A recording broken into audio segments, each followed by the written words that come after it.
بسم اللہ الرحمن الرحیم۔ عزیزان محترم، نور ون اسلامک چینل میں پھر سے آپ کو خوش آمدید کہتے ہیں۔ اس بار بھی آپ کے لیے بہت اچھی ویڈیو لے کر حاضر ہوئے ہیں۔ اگر ابھی ہمارا چینل سبسکرائب نہیں کیا تو جلدی سے چینل کو سبسکرائب، لائک اور بیل آئیکن کو لازمی دبا دیجئے تاکہ نئی آنے والی ویڈیوز آپ تک پہنچ سکیں۔ آئیے ویڈیو شروع کرتے ہیں۔ حضرت علی بن صالح اور حضرت حسن بن صالح رحمۃ اللہ علیہما دونوں بھائی تھے۔ ان کا گھرانہ تلاوت قرآن کا بہت شوقین تھا۔ ان کے ہاں روزانہ ایک ختم قرآن کیا جاتا تھا، اور انداز یہ تھا کہ یہ دونوں بھائی اور ان کی والدہ مل کر تلاوت کرتے۔ ایک تہائی قرآن پاک حضرت علی بن صالح رحمۃ اللہ علیہ تلاوت کرتے، ایک تہائی ان کے بھائی حضرت حسن بن صالح رحمۃ اللہ علیہ تلاوت کرتے، اور ایک تہائی قرآن کریم ان کی والدہ تلاوت کیا کرتی۔ یوں روزانہ رات کو ایک قرآن کریم مکمل ہو جایا کرتا۔ کچھ عرصے بعد ان کی والدہ محترمہ کا انتقال ہو گیا۔ اب ایک فرد کم ہو گیا، اس کے باوجود انہوں نے تلاوت قرآن میں کمی نہ آنے دی۔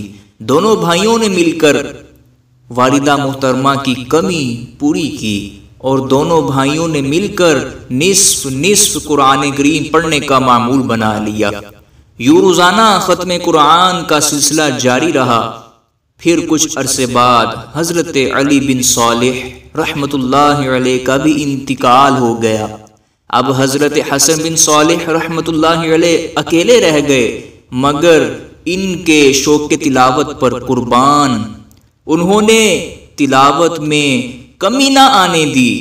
اب حضرت حسن بن صالح رحمۃ اللہ علیہ اکیلے ہی اپنی والدہ اور بھائی کے حصے کی بھی تلاوت کرتے، یعنی روزانہ اکیلے ہی پورا قرآن کریم ختم کیا کرتے تھے۔ حضرت علی بن صالح رحمۃ اللہ علیہ کے ایک قریبی شخص کا بیان ہے، جس رات حضرت علی بن صالح رحمۃ اللہ علیہ کا انتقال ہوا، میں ان کے پاس تھا۔ آپ نے مجھ سے پانی مانگا۔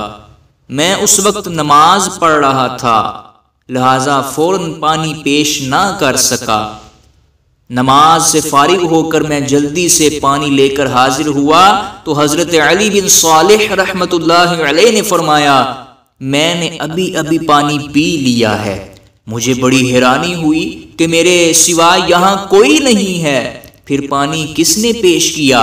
میں نے حضرت علی بن صالح رحمۃ اللہ علیہ سے اپنی اس حیرانی کا ذکر کیا تو فرمایا، اللہ پاک کی رحمت سے ابھی حضرت جبریل امی علیہ السلام نے مجھے پانی پلایا، اور فرمایا، انبیاء، صدیقین، شہداء اور صالحین یعنی نیک بندے وہ لوگ ہیں جن پر اللہ پاک نے انعام فرمایا۔ اے علی بن صالح سنو، تمہارا بھائی اور تمہاری والدہ بھی انہی نیک لوگوں میں شامل ہیں جن پر اللہ پاک کا انعام ہے۔ اس شخص کا کہنا ہے، یہ حضرت علی بن صالح رحمۃ اللہ علیہ کی آخری گفتگو تھی۔ اس کے ساتھ ہی آپ کی روح پرواز کر گئی۔ اللہ پاک کی ان پر رحمت ہو اور ان کے صدقے ہماری بھی بے حساب مغفرت ہو، آمین بجاہ النبی الامین صلی اللہ تعالی علیہ وآلہ وسلم۔